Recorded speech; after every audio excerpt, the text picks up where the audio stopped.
ସମସ୍ତଙ୍କୁ ମୋର ପ୍ରଣାମ।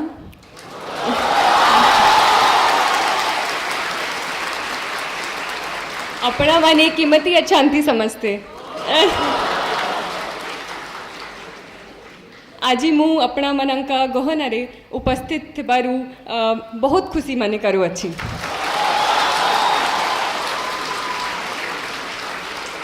Apologies for the pronunciation errors, if any, but I'm really happy to be amongst all of you today. It's a great honor, and even more so as a student of history, to be present in this historic city of temples, Bhubaneswar, with its proximity to Puri, the home of Lord Jagannath, Bhubaneswar itself being the home of the Lingaraj temple, and not only that, its proximity to the Jain caves of Udaygiri and Khandagiri, the Hathi Gumfa inscription of Kharavela, as well as the Dhauli elephant, the Dhauli rock edict. So it's truly a pleasure to be in this historic land and to be amongst all of you, such excited faces that I'm able to see today. So I'm thankful to Dilip sir, I'm thankful to Vajirao IS Academy to bring me here and to get an opportunity to interact with all of you. First of all, I'd like to say that all of you are really brave people who have taken on this examination. I've heard that some of you are already preparing for this examination associated with this institution. Some of you are planning to do so. So it's really brave of you to take on this challenge of sitting for what some people call the most competitive examination of the country. Some people even say the most tough examination in the entire world. So I firstly congratulate you for your aims, for your dreams that you've set so high. But at the same time,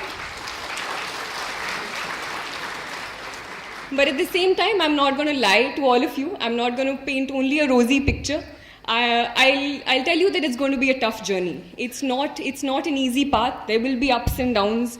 There'll be times when you feel like you don't want to study anymore. You feel even if you're studying, you're not getting what you desire. So those things will always be there, as they are in other aspects of life. But at the same time, you must also realize that it's not people who drop in from another planet who tend to achieve their dreams or achieve whatever they want to. It's people like you and me. And before 30th June, even I didn't know that I would be standing here today. So, and I think the beauty of this examination is when you see the diverse nature, the diversity in the results that we also often get. So there are people represented from all over the country, from almost all states of the country. There are people from rural backgrounds, there are people from urban backgrounds, there are people who have gone to the best colleges and universities. At the same time, there are people who have gone to their local government schools in extremely rural backgrounds, having farming backgrounds. So I think more important than anything else in this preparation is this strong will to succeed. And I hope that all of you, with the correct preparation, with the correct strategy, with the correct guidance, as well as, of course, your hard work, your self-discipline, I'm sure that all of you will achieve your dreams someday. For some of you, it may be the civil services examination. But even if you don't manage to crack this examination, or even if you have something else in mind, even if something else excites you or is your passion, I hope that all of you achieve your dreams. So before anything else, I'd like to say all the very best for all your future endeavors.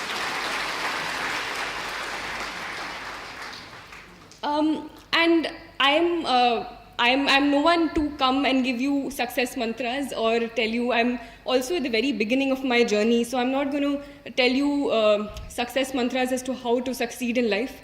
All I can do is tell you about my journey, and if that resonates with you, if you find things that you think may work out for you as well, because everyone has a different strategy, everyone has different priorities in life, everyone has different things that they want to achieve and different ways as to how to do it. So I can only tell you my journey, how I managed to deal with certain things, the problems that I faced, how I managed to overcome them.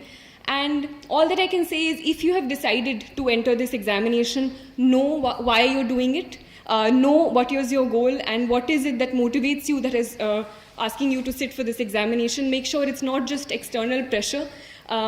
And if you have taken that journey, started that journey, it's possible that some of you may not succeed, but whatever the outcome is, you'll come out richer. You'll come out gaining a lot more knowledge, a lot more experience, and whatever comes at you, try to look at it as an experience that is going to teach you. And try to not get disheartened. It's easy to say that when you've sort of gained some sort of success, or when you're at the other side of it. But try to look at things with a positive outlook. Try to look at whatever positive that you can get out of it. So enough with this bhashan. I'll start with my as to how I started my preparation and what motivated me towards it. So firstly, I even during school, I did not always think that I'll become a civil servant. It was not something that was in my head. But I was always clear that I wanted to do something where I would be working with people, where I would be working on the ground. So even in school, in starting from 6th, 7th, we had this option of choosing a club in school. So there used to be options like music or dance or debating. So those things also I sometimes participated in, but my main club that I chose was community service, where we used to stay back after school, teach children from the nearby government schools, even after that. So I think it was always something that I wanted to do, but it was only later when I saw examples around me of people who were bringing about a change in society that I thought that the civil services or the administrative services specifically would be a way in which I would be able to do that to the best of my ability. So, and there were, again, many examples in front of me who showed me that. So, while I started reading, I saw examples of an IS officer, MS Lakshmi Priya, in Assam in Bongaigaon, who through little initiatives that she had started, Project Sampurna in Assam, tackling the problem of malnutrition. Or Aki Ravi Krishna in Telangana, who had begun this process of Gudi Cheruvu initiative, in which he managed to raise the water table by about 6 meters. So these were things with slight changes, and with the right will, they were able to bring about a huge change to the people around them. So people like these motivated me, and I thought to myself that this is probably one platform where I can best serve my country in a way. So this was my idea. Towards the end of my graduation, latter half of my graduation, I decided that this is what I'm going to do. After my graduation, I started preparing for this examination. There were, again, as I said, many downs in this preparation as well. So 2 things that immediately come to my mind when I was asked is, so I gave my first attempt in 2020, which was last year. This was 2021, the attempt that I managed to succeed in. In that attempt, I cleared my preliminary examination. While I clearly remember that day also. It was around 11, 12 at night, quite late, and I was just going through my detailed application form to correct any minor errors that before submitting it finally.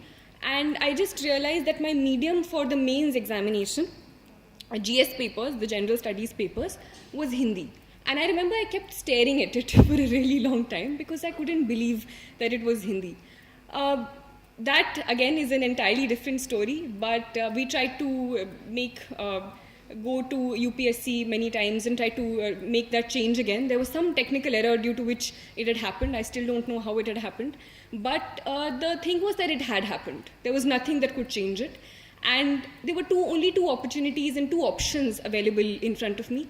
Either I could forego my attempt and leave it and wait for the next mains and prepare for the next mains and next prelims, or I could do whatever I could in those 2 months and try to give the examination in Hindi. And I chose the latter. I think at that time, even for a second, I think it did not occur to me that I could somehow leave it. And I think I'm no one to preach, but I'd just like to say that anything that life gives you, I think it's always a good idea to take it for the positive. And it's often said that life is 20% what is given to you and 80% of what you make of it or what you see it as. So I probably saw it as another opportunity to learn Hindi better or learn my language better. So in those 2 months, so things like, it's easy to learn because I liked Hindi. Reading Hindi is my mother tongue, but learning it in a completely different way in terms of technical terms was a whole new challenge. So GDP became Sakal Gharelu Utpad.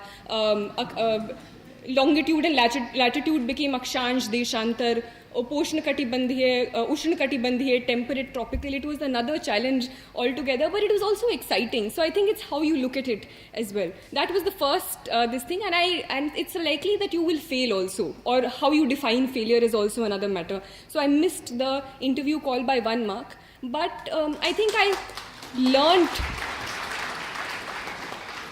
But even that missing, I took it as a challenge, because I was positive that if I can do it in Hindi and still miss it by 1 mark, if I do it in English, which I'm much more comfortable with, it's much more likely that I will succeed. So I took it as a motivating factor. So this was the first thing. The second time where I felt was a little downward curve in my preparation was this time's mains, where I was really sick, and I had high fever.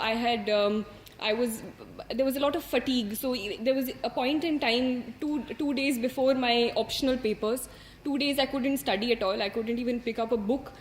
2 days before it, I was literally texting my mother on WhatsApp things that I wanted, because I didn't have the energy to speak. This is not something that I'm exaggerating, but there was so much fatigue in my body. But at that point, you know that there are 3 days to go. You can either give it your all and not regret it later, or relax at that point and regret ki if I had pushed myself during those 3 days. So that's what I told myself. It's just 3 more days, 2 more days, 1 more day. I literally pushed myself to the hilt till I finally wrote my last word and heaved a sigh of relief on the last day of my optional papers. So I was asked to talk about certain ups and downs in my journey. So this is what I'm going to, 2 things that came to my mind. And the only thing I can say is all of us have our own experiences, all of us make our own mistakes, and I made mistakes. And the only thing is not to repeat those mistakes, to learn from them and go forward. And take anything that life gives you as a challenge. Go with it with a problem-solving approach, a solution-oriented approach as to this is something that is thrown at me. How can I best maneuver it? How can I go about it? And I think that's a positive way to look at life and keep you more happy, I feel, if nothing else. Coming to my actual preparation. So this is when I turn to how I prepared for this examination. As all of you know, or some of you know who are preparing for this examination, it consists of 3 different stages: the preliminary examination, the mains examination, and the personality test or the interview. So firstly, it's important to understand that it's not a clear-cut division. You can't just prepare for prelims, you can't just prepare for mains, you can't just prepare for interview. It's a holistic preparation, it's an integrated preparation where your foundations need to be very, very strong. And I made sure that there were 2-3 things that I kept in mind. First was keeping my sources limited. So whatever subjects that I had, I used to rely on 1, maximum 2 books for my very, very basic preparation. Mostly they were the NCRTs or any other basic books. If you are going for any coaching classes, stick to any one coaching class and just add things that you may find from the newspaper or anything else, right? So sticking to the basic book, sticking to the NCRT, sticking to whatever one book that you've decided for each subject for getting the hang of the subject, right? Apart from that, being very, very true to the syllabus, and this becomes even more important in the mains examination, because one thing about this examination is that there's too much to read. There's a overabundance of information, there is overabundance of material in the market, there is overabundance of help that is given to you, there is overabundance of advice that is given to you. Every other person will come and start giving you advice about, this is what you should do, this is what you should do. But you should know what you have to do, and your best guide for that, according to me, is the syllabus and previous year question papers. So these 2 personally were guides for me, especially in the mains examination, as to what to read and what not to read. So even when you're going through a book that is being given to you, try to orient it with the syllabus that is provided and see, this is something that can be answered, or looking at previous year question papers, that these are certain questions that are answered and which will help me. So overall, as an integrated preparation, I'll talk about specific prelims, mains as well, but overall, keeping your source material limited, also for current affairs, also for the basic static material. Secondly, coming back to the syllabus, coming back to previous year question papers. And thirdly, of course, is revision. So whatever you do, it's even if it's the topper, even if it's someone who gets really high marks, The first time you read anything, the next time you come at it, it will be as if you've never read it before in your life. And this is something that all of us, everyone who has started preparing, has gone through. So make sure that you go back to it, keep on going back to it, rather than spreading your preparation wide. Rather than reading 5 books for the same topic, read one book but read it 5 times or read it 3 times until you completely imbibe it. Right? This is overall for integrated preparation. Specifically for the 3 stages, there are certain slight tweaks to this preparation that you start making. So after you're done with your basic books, I'll talk about prelims specifically.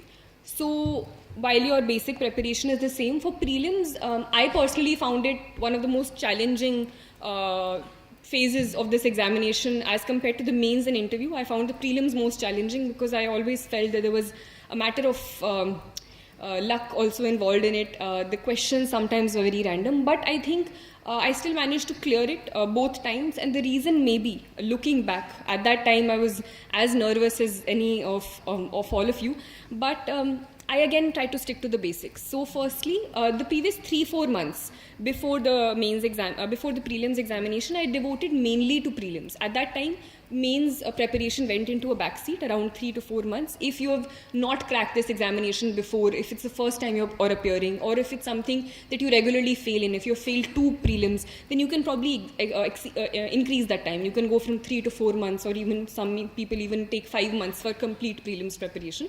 But mainly I think basic books are very important. And if you look at the questions in the past 2 years or 3 years, it's not something that you'll get out of a book straight.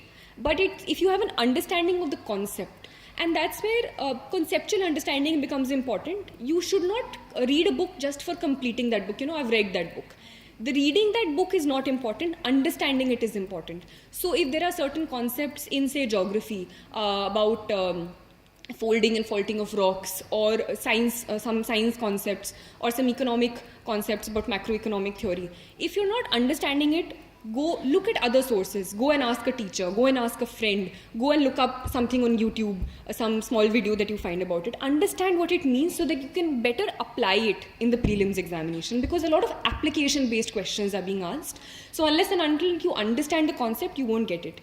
And here I used to focus also a lot on polity and economics, because polity and economics, if you look at analyzed previous year question papers, polity papers are something that you can still prepare for, because you have your basic book, whatever you're relying on, be it Lakshmikant, be it something else, and you basically stick to that book and go through the constitution. So I also went through the BEAR Act.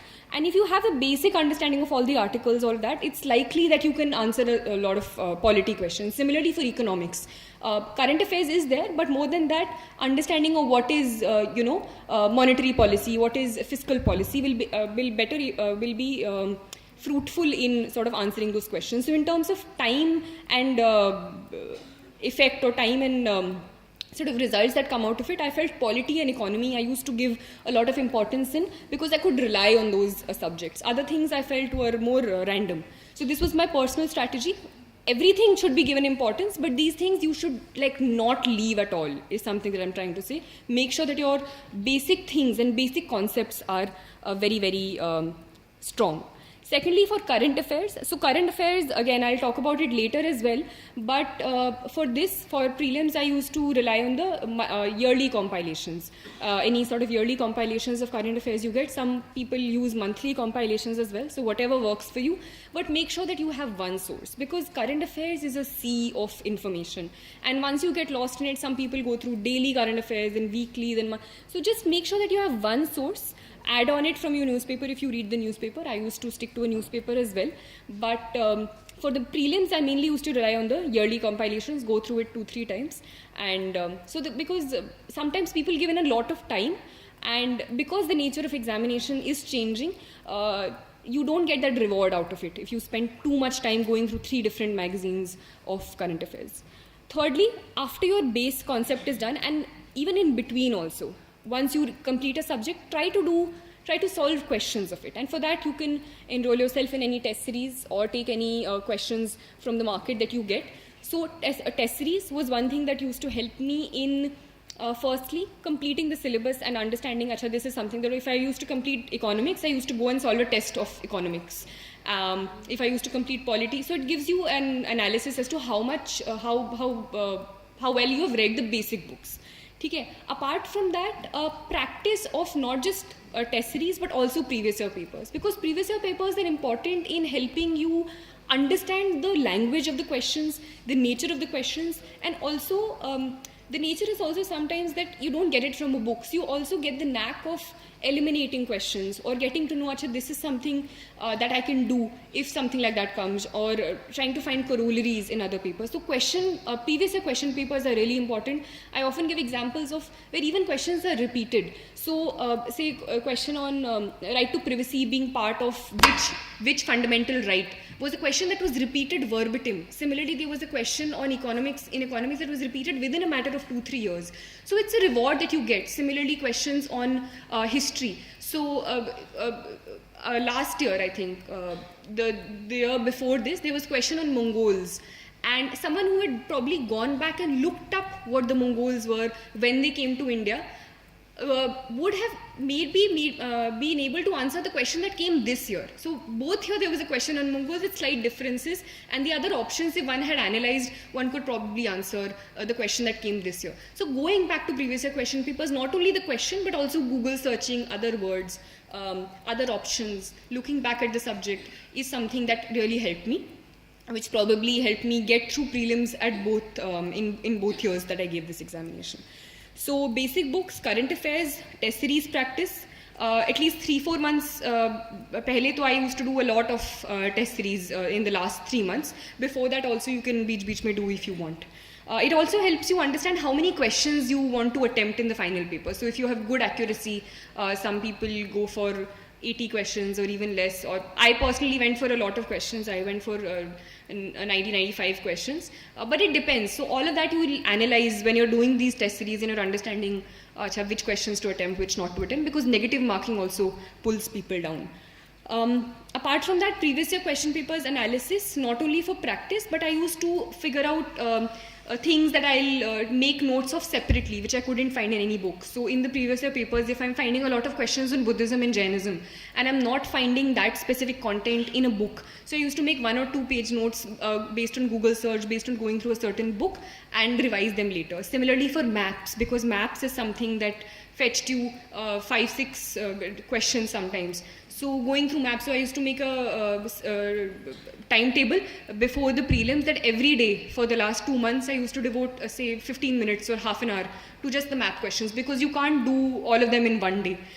So just looking at a certain continent's map or going through certain videos that you find on YouTube, anything like that. So these are things that you have to figure out by analyzing, and these are things that no one will specifically tell you also. You will have to do this hard work yourself. Sometimes you just rely on acha toppers, notes are there, toppers, this thing is there, we'll just go and use it.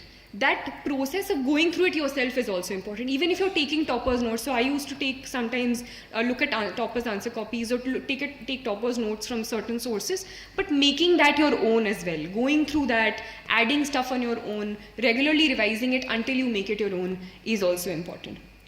Okay, similarly for CSAT, for indexes, schemes, I used to make certain things, certain parts of the day which required regular revision. So I used to do that, devote 10-15 minutes every day, rather than sitting one day entirely where it doesn't all go into your head. So whatever works for you, try to make a timetable that works for you, try to make a schedule that works for you, rather than blindly aping the person next to you, or getting rattled that this person is doing this book, it looks better, maybe he knows more or she knows more. Have faith in yourself. Have faith. Firstly, strategize, and once you strategize, have faith in whatever path you're following by making slight changes that you find necessary.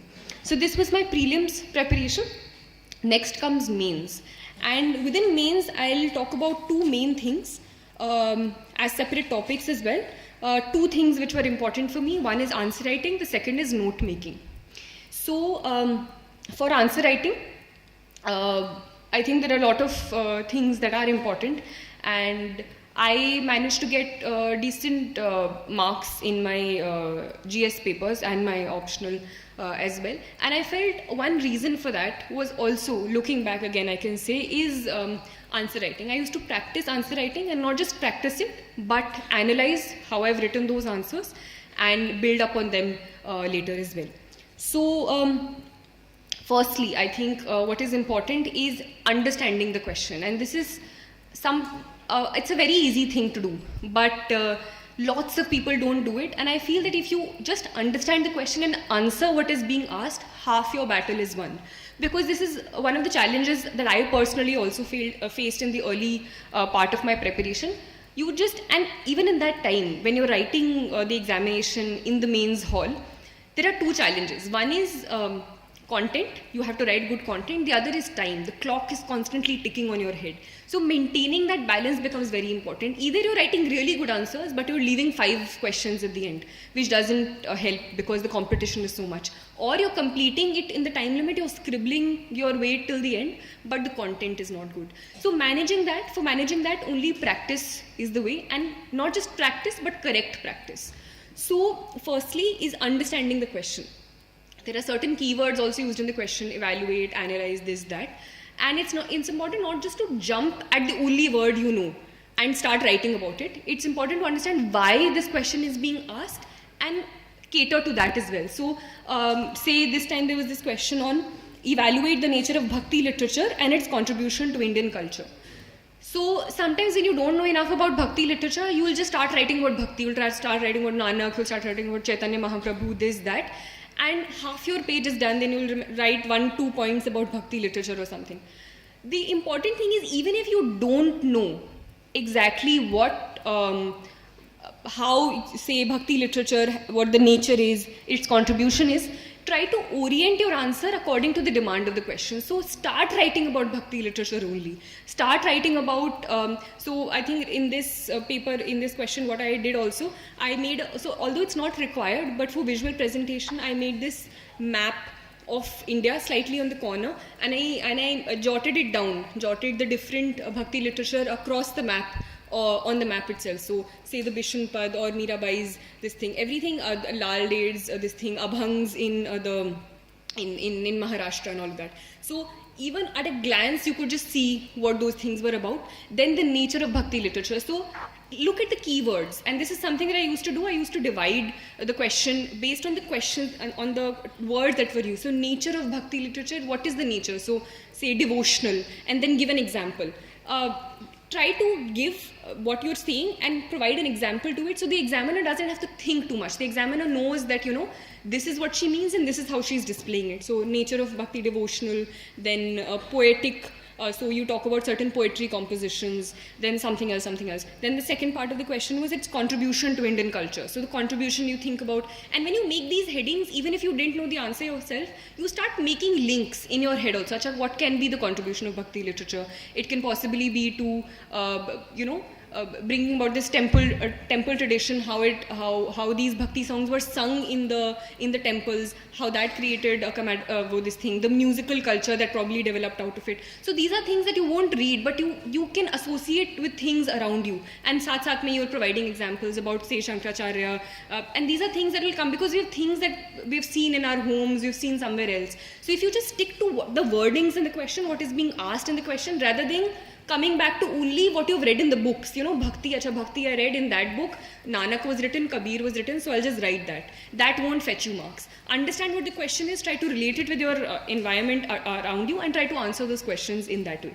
So firstly, most important, understanding what the question is. There were questions in GS3 this time which none of us knew, like there were half the questions were random questions, but I still managed to get, I think later I got to know decent marks there, because I tried to reorient what I knew according to the demand of the question, rather than just writing anything I knew or just leaving those papers blank. So understanding the question, answering only what the question is asking is important. Secondly, content. So this again was another example I wrote down. Analyze distinguishing features of the notion of equality in the constitutions of USA and India. So this was, I think, a 15-marker question, and there are not too many differences. But what sometimes people did was, they didn't know differences in equality, so they wrote differences in the constitutions of USA and India. But that's not what the question is asking. So try to answer what are the differences in equality. Even if you're not getting, try to reorient the question, the differences you know between the constitution in terms of equality. Try to shape what you know in terms of the demand of the question. So these are 2 examples that I remember. Secondly is content. So first is you understood the question, but if you don't have the content, how will you do it? So that content wala thing, you have to do the background work, and that is when I'll come to note making and all of that. In the examination hall, during those 3 hours, you don't have the time to think. You can't just sit around and think, acha, this, that. All of that you need to do before the examination, and your content, to a large extent, apart from on-the-spot thinking, needs to be prepared. For that, for example, GS2, which is polity and all, I had prepared lists, or in the sense topics and committees that I could quote. Say in railways, I will talk about the Anil Kakodkar committee. In something else, I'll talk about the second ARC and the recommendations that they've given. So you're not just writing random things, but you're adding to it. Once your basic, and this can only be done once your concepts are clear. If you're starting your preparation and you start doing this, it won't fetch you anything because your basics are not clear yet. But once your basic content is done, to make it better.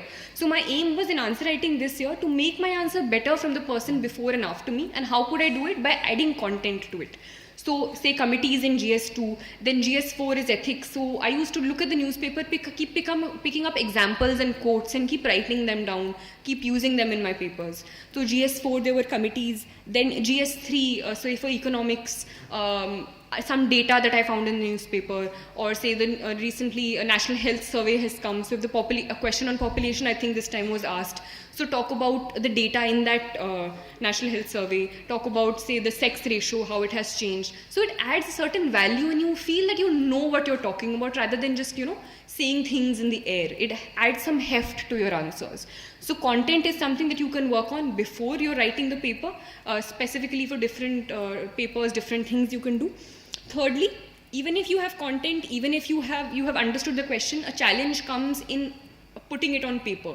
And I had a humanities background. I had the habit of writing really long answers. I wrote 8 pages answers in my graduation papers where, you had to write four questions in like 2 hours or 3 hours. So changing that to the demand of this paper was definitely tough, but I managed to do that. I had started with a very different writing style. I ended with a very different writing style. So that is something that all of you can do.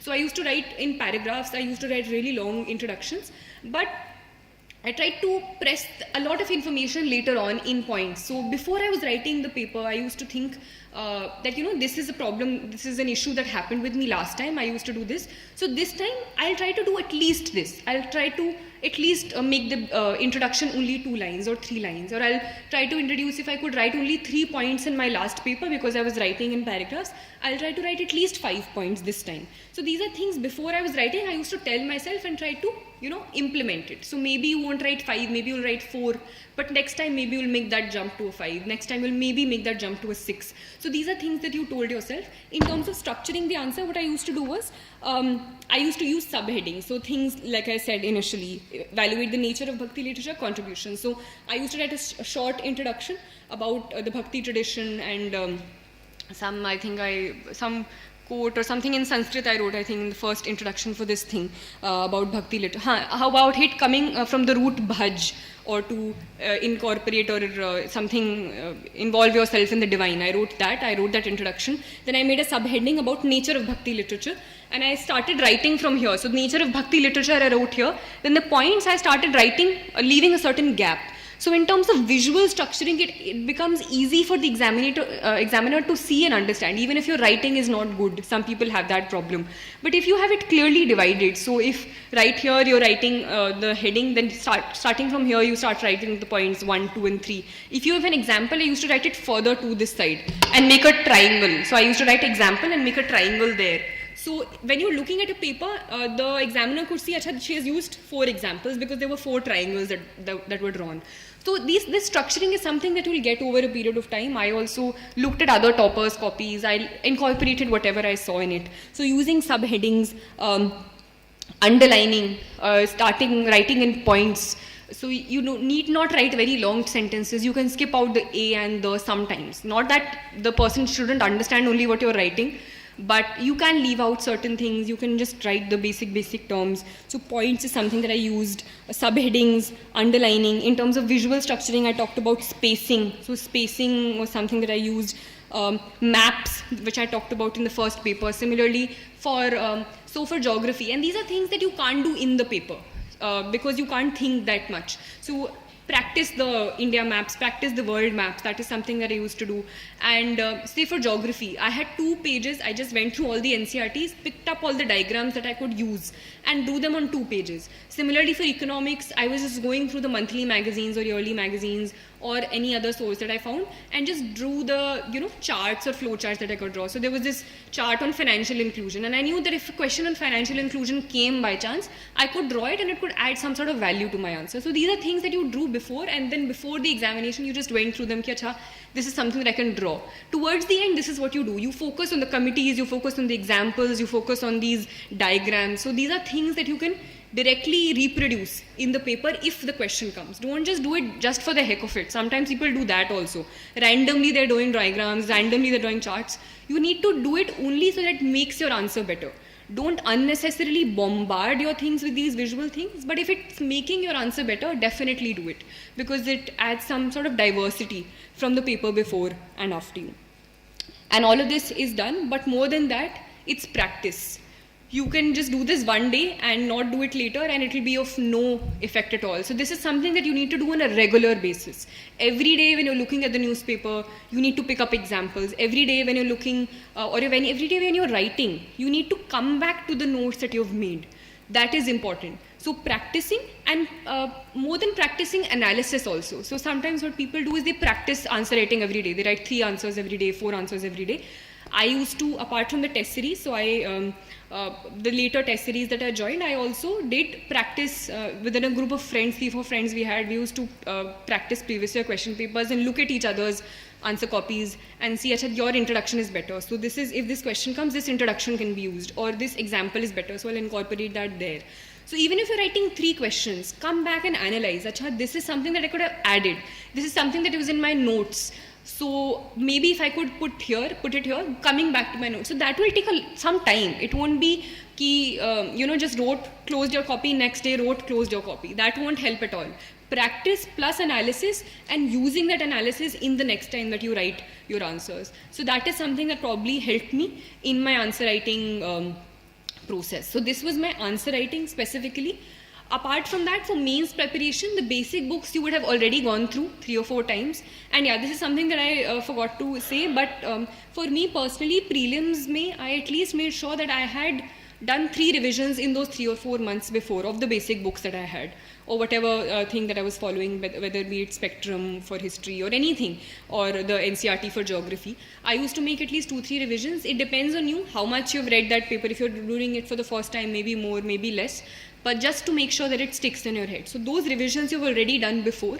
Here also, now you can go through whatever basic books that are required. So for mains, you need to stick more to the syllabus, I feel, rather than just sticking to a book, because book you have gone through, your concepts are clear, but orienting them to, and there are certain topics which you won't find in books, or you'll have to look, say for example, governance topics. If you find a book on governance or some notes on governance, coaching notes, that's well and good. If not, try to make small 1-page notes of it. Say, I used to make notes apart from that. So the second topic apart from answer writing is note making. For some people, note making does help. For some people, it doesn't. It depends on your way of studying. For me, it did help. So I'll talk about myself. I did not make notes of all the basic books. Some people do that. I did not. Sometimes, for example, for geography, if I'm going through it, there's certain data about, say, crops, their percentage in world crops and Indian crops. So I used to make a small chart towards the end of the chapter itself, and agar end mein revision karna hota tha, so I used to go through that. But mostly, I did not make notes of the basic books, because I thought they were well enough, they were like compact enough, and I used to just underline things that I thought were important when I was doing revision. But for certain topics in the syllabus, which I felt I could not find information elsewhere, if I thought there were certain current affair topics in the news, in the newspaper, which are going on for a really long time, say the farmer bills, if it's going on for a really long time, I'll make 1 or 2 pages notes out of it, so I can use it, say, in agriculture, or if I find, say, an article on fertilizer policy in the newspaper. So I used to not make notes of newspaper per se. Some people make copious everyday notes of the newspaper. I did not find that helpful, because at the end you have like a huge this thing of newspaper, it takes a lot of time in the day. So I did not find that helpful. Some people do. But I used to just pick up things that I found in the newspaper which were important according to the syllabus. So fertilizer policy, I know, can come in the agriculture part of GS3. So that awareness of the syllabus, that familiarity with the syllabus, you need to build over a period of time and make notes according to that. So that fertilizer thing that I made, then I used to leave some space on the side. So if I find anything else, I'll keep on adding that later. Similarly for, say, cybercrime or so cybercrime or something like that was in the syllabus, clearly mentioned. So for that, I had made 1 or 2 pages notes. Any example that I found of, say, some attack that happened here, some red dot network attack happened there, or Estonia mein there was this cyber attack. Those things I used to keep on adding and then use them in my answers. So these things like enhance your answers a bit. Some other people are just writing whatever notes that they found or whatever book that they used. But when you see examples of, say, US mein ye wala attack happened, shadow network ye ho gaya, ya Pegasus attack ye ho gaya, so it adds some newness, and the examiner thinks that she knows what's happening and she can make these links. So these additions I used to keep on making from the newspaper, apart from making my main notes that I used to do according to the syllabus, according to any topic that was in the news. Why is note making important according to me? And that is the way you should make those notes, because sometimes what people do is कि notes बनाने हैं, किसी ने बोला है कि notes बनाने, it's important. So I'll make notes, and those notes don't serve any purpose because it's more or less you're repeating and you're copying whatever was in the book. You just literally remove a few words and you write them in your own words, or you write them by removing a and the. So that doesn't help at all, because you should understand why you're making them. There's a purpose to the note making. So firstly, according to me, it's to pry out or take out the important stuff, or what is important. So you're removing what is not important and what is of most importance in using it. So the notes, the next time you make, like if it's 100 words, it should come down to at least 40 or 50. Otherwise, there's no point to making it, or even less if you can. The smaller they are, and if you can understand it. Understanding should also be there. It's not as if कि अगली बार आप पढ़ो आपको समझ ही नहीं आ रहा आपने क्या लिखा है because इतना छोटा कर दिया. But you should understand. It should be for yourself. So prying out the important information, collating important information. Because say if it's a topic in the syllabus, it's possible that you can find good information from 2 sources. So sometimes I used to make notes collating those 2 sources. Or if it's a topic in the syllabus, I used to do a Google search, find 4 or 5 sites and just take out important bits, important examples and make one information. So taking out important stuff, so reducing it. Secondly, collating information from a couple of sources, keep on adding to it. Some people used to make online notes, that you can also do. I used to find it more comfortable writing. So that was my personal preference. It's sometimes easier to make online notes because it can be easily edited. So that is also something you can do on Evernote or anything, or anything on your laptop also you can make. Thirdly, revising revising ke liye it's important, because immediately before this examination, and it especially helped me for my optional, because optional history was very, very vast. I could not possibly have gone through all the books before my examination, so I used to make notes. Those notes itself are also pretty big, because even after condensing, the syllabus was that vast, but it helps you for revision, because in the end you can only look at those notes, so it needs to be short. So for revision, for collation, and for highlighting important stuff and gradually reducing it. So sometimes people make notes 2 times. Firstly notes, and then notes of notes to even shorten it towards the end for extremely last minute revision, just keywords. So that is something that you can do.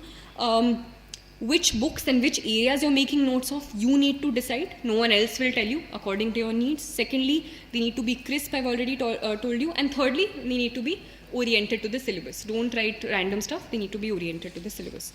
So these were 2 things which are, I thought, mainly important for mains. Thirdly, a thing which helped me, apart from mains, answer writing and note making, was looking at toppers' copies. Because apart from the whatever test series you'll enroll yourself in, whatever feedback you will give, that is also important. You'll incorporate the next time you write tests. But thirdly, toppers' copies help you in understanding what possibly got those people those marks.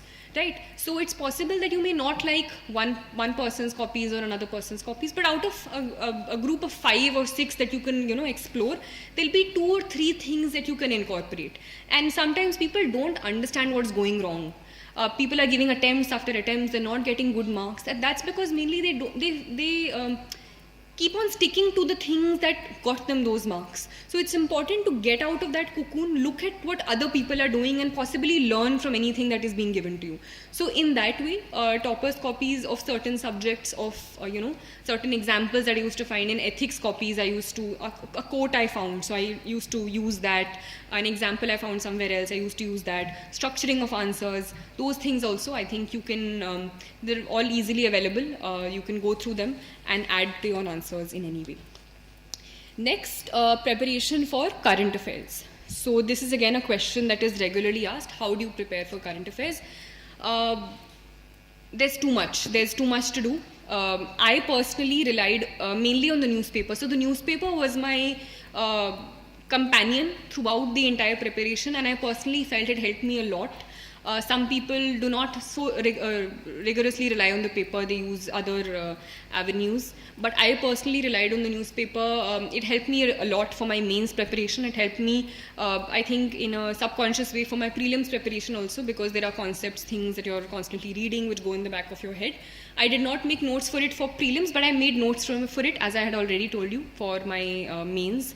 Examination topic-based, syllabus-based notes. So I just like to say that get into the habit of reading the paper. It will help you in some way or the other. And as we'll talk about later about the interview preparation as well, that at that point you can't neglect the newspaper at all. Sometimes you have to rely on more than one newspaper to get opinions, but it's better to get into the habit of reading the newspaper, because sometimes in the monthly compilations or yearly compilations you get the facts, but you are not able to get into the bottom of it. You don't get opinions as such, or an analysis, which sometimes I think you get from newspaper editorials or any other article that you find on specific issues. So try to get into the habit. If you're not able to understand it, take help of someone initially, and it's very natural. Initially people take 2 hours, 3 hours to go through the Hindu, go through the Indian Express.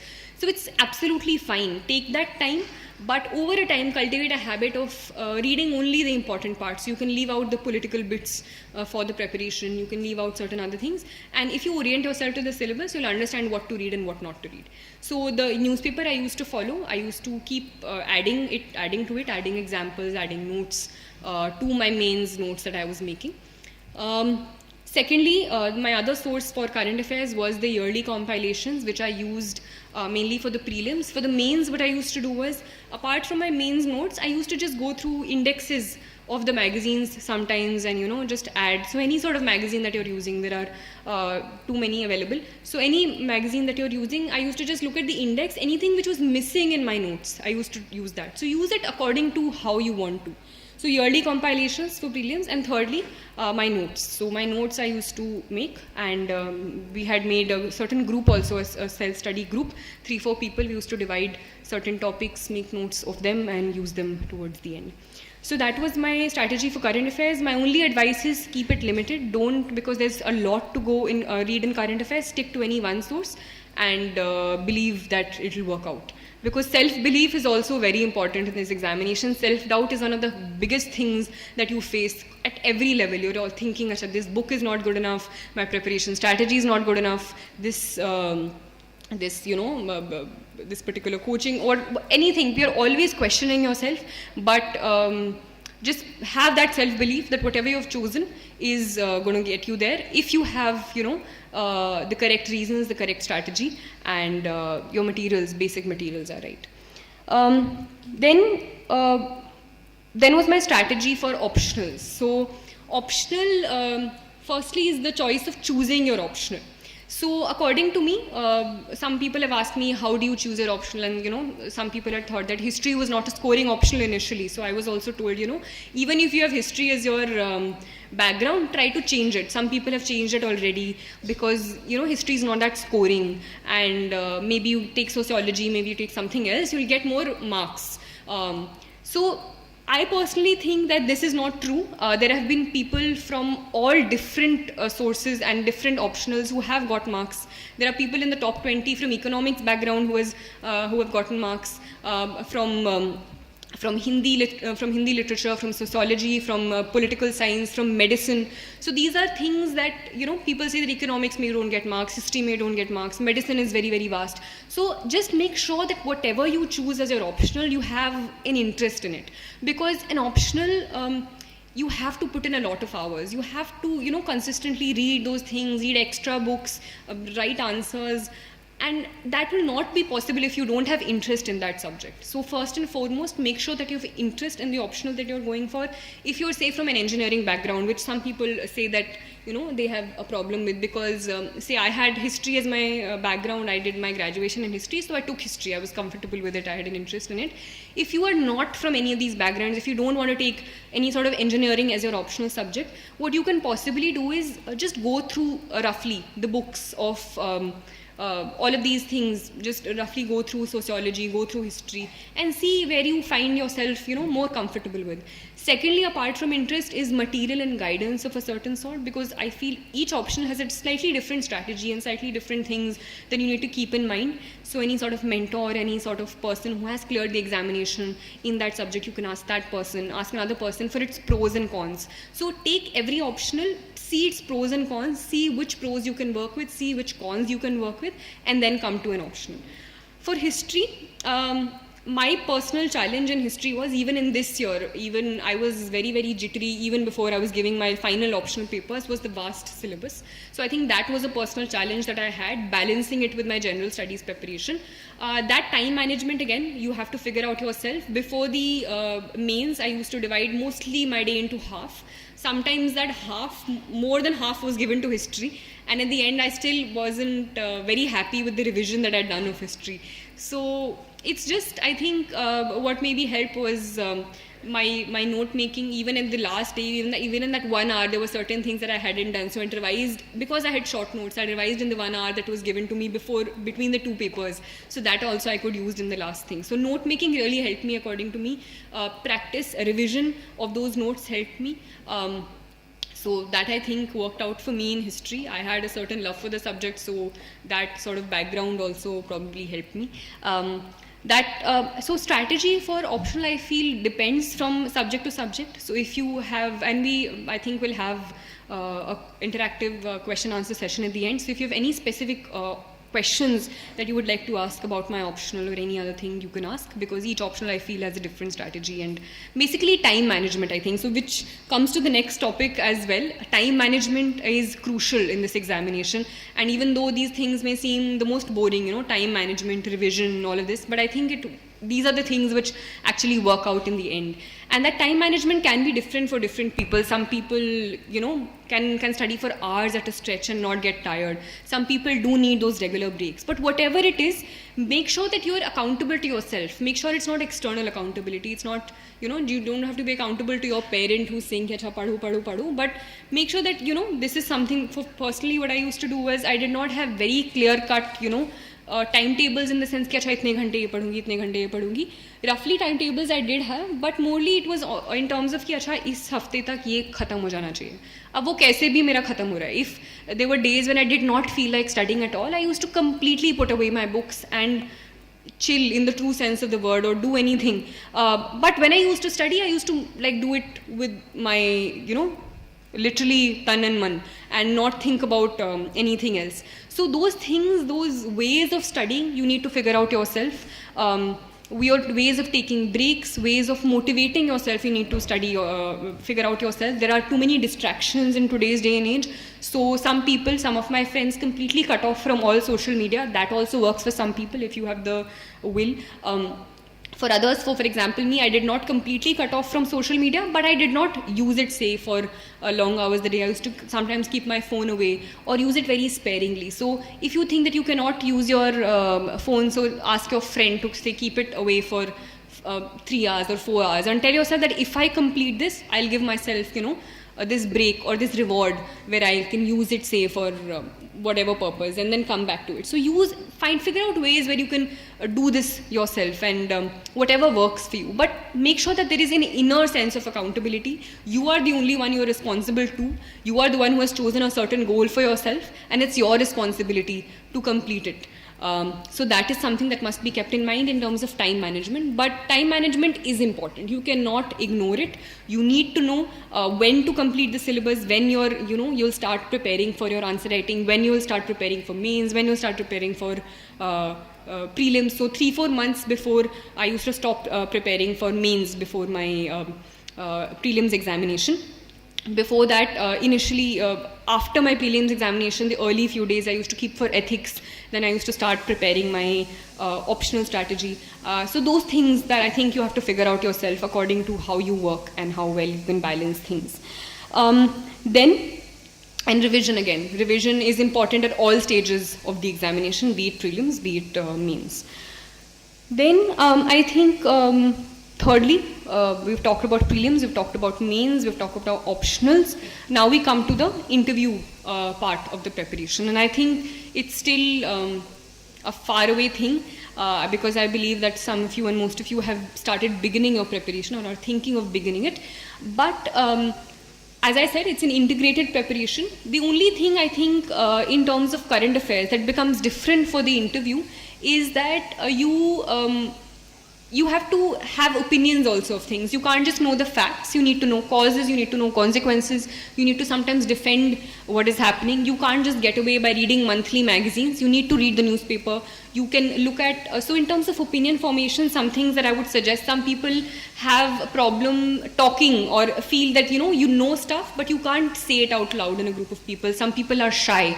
So those things you can start working on from now onwards also. You can start, taking part in group discussions, sitting with a group of friends, talking about any topic which is happening in the news and seeing other people talk. So looking at, say, Rajya Sabha TV, there are certain discussions which happen, any sort of other discussions. I used to sometimes listen to Google podcasts. There are things, so there are lots of podcasts by certain newspapers. So Indian Express has this thing of 3 things by Indian Express. So any topic which is going on in the news, they talk about it in detail.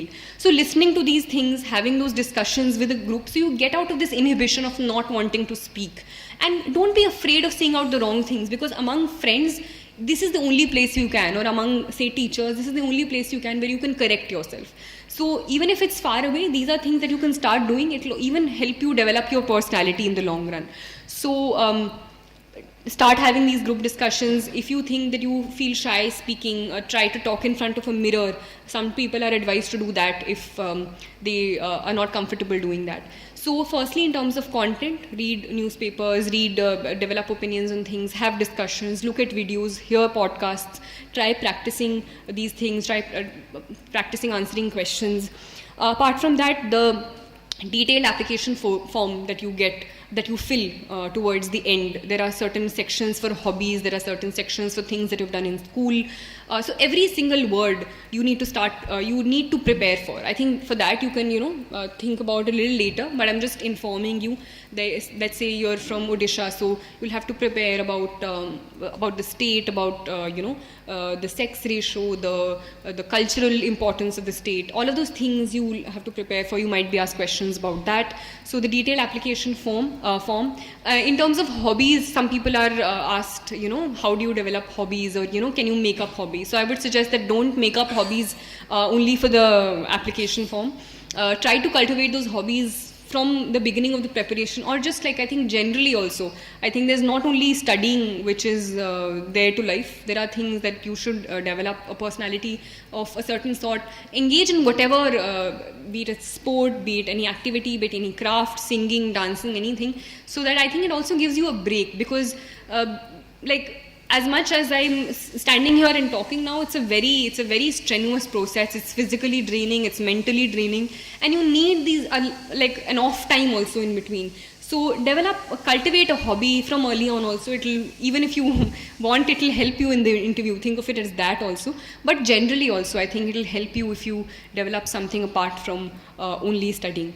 So those are things that you can keep in mind for the interview. As for the last time when you enter the interview hall, I think calmness of a certain sort is important. Self-confidence is important, and those things you'll cultivate when you gain the content, when you gain the knowledge, and when you start practicing and doing these things from early on. So apart from your knowledge, it's also a test of your character, it's a test of how calm you can be in stressful situations. So that, I think, is my advice for the interview. Apart from that, this was the academic part of it, the academic strategy, the do's, don'ts, how I went about my strategy, my content for all 3 stages of the examination.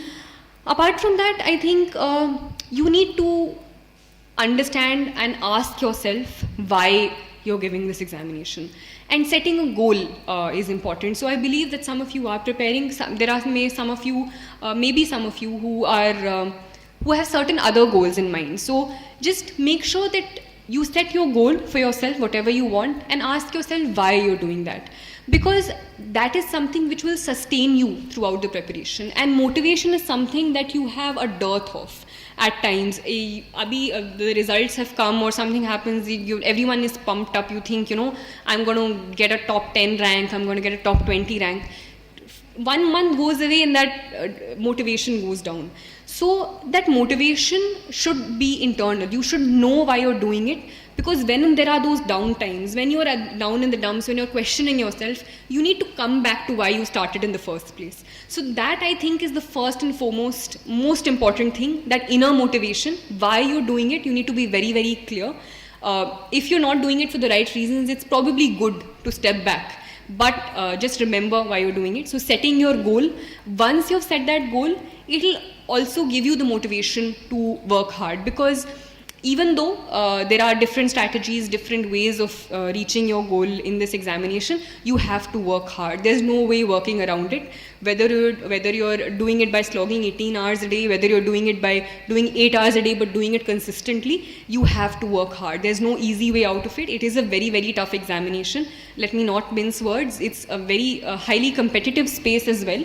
So you have to work hard.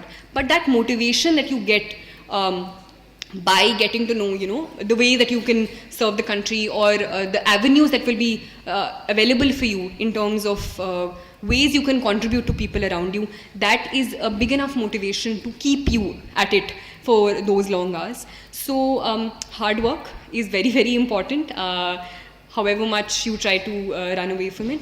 Time management, revision, all of that I said.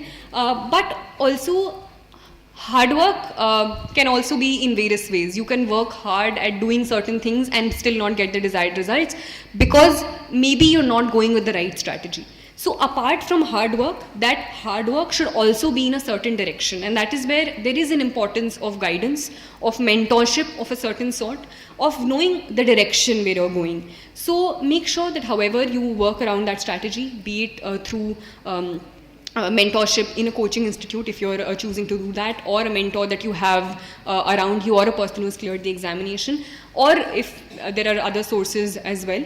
Whatever it is, make sure that you are following the correct strategy, and that hard work is being put in a certain direction. Make sure it's not being spread out. As I said, keep your sources limited, keep your direction limited, so that you can more easily reach that goal. Apart from guidance, mentorship in a certain direction, after the hard work and after all of that is just going through the content, is the practice and evaluation. So for practice, any sort of tests that you go through, test series, be it for prelims or for mains, and more important than just the exercise is the feedback. So using the feedback, not just taking the feedback as it is, but using the feedback the next time you do that.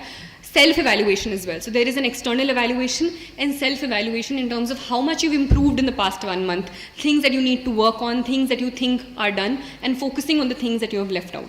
So practice and evaluation.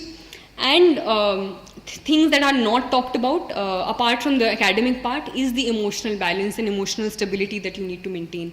Because it's, however many times I repeat it, this motivation, these ups and downs, there'll be constant ups and downs during this preparation, and to deal with those downs, you need a certain emotional balance, you need a certain stability at that time, and these things are often not talked about, but the stress is also really, really too much. There is parental pressure, not even just parental pressure, there are people randomly from, distant relatives who've got to know you're preparing for this examination, and they ask, acha, uska kya hua, or uska. So there's random sort of stress as well, but you need to be accountable only to yourself.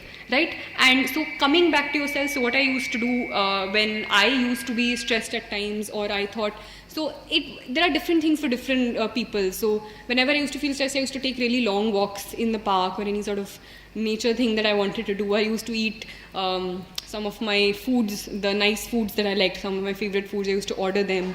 Or I used to read a book, watch some of the movies that I liked. So getting in that immediate sense, you can figure out your ways to de-stress.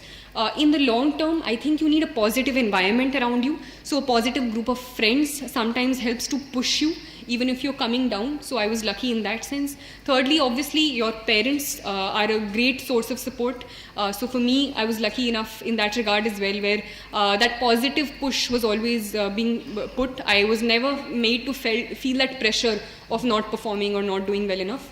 But even people who do not have that sort of support, people who are living completely alone, who do not have the positive environment of friends or parents around them, try to look inwards. It's easier said than done, but try to look inwards, try to understand what you're doing, figure out ways of de-stressing, whatever it is.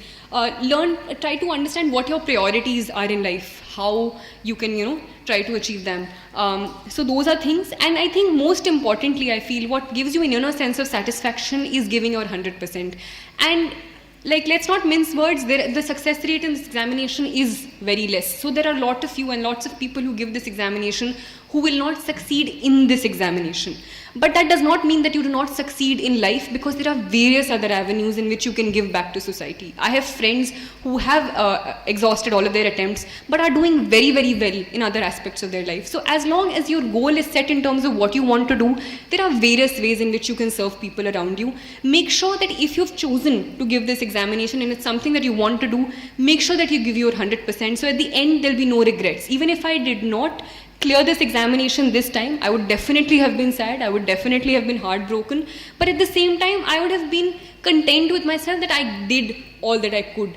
And the idea of Nishkam Karm that we often talk about, I think it's very important when the Karmani Vadhikaraste Ma Phalishu Kadachana, you give your 100% and then don't worry about the result. All you can do is do what you can with the right strategy. With the right strategy, with the right direction. Don't put your hard work randomly into the air, but with the correct guidance, with the correct strategy, give your 100% so that at the end you're not questioning yourself. You can't think, अच्छा अगर मैं उस दिन ये कर लेता, अगर मैं शायद वहाँ नहीं जाती या फिर थोड़ी मेहनत और कर लेती. Those questions I think you should not have with yourself, and I'm sure that if you do that, there'll be various other ways and in various other walks of life also, apart from the civil services, that you can contribute to society, that you can, be kind to others, because I think kindness is something that gets you far in life. Be kind to yourself as well. Be kind to yourself, be kind to others. That's all I can say, and I'll just like to say all the very best for all your future endeavors. Thank you.